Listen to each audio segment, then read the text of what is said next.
We see this a lot on metal roofs. I can reach my hand around here and stick it right up underneath the building and inside.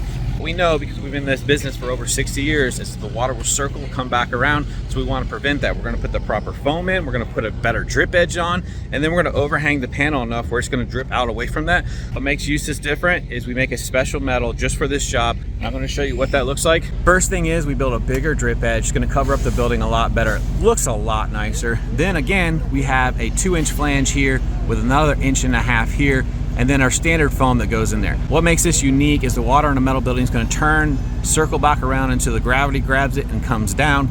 Well, when it does that, it's not going to be able to run back far because we have a 2-inch flange here, 1.5 inches here. So there's like 3 different areas of protection that we're going to provide. So it's not just a standard metal roof. It's not just a standard installation. It's a customized metal roof system that turns out like this. So here's the new, here's the old.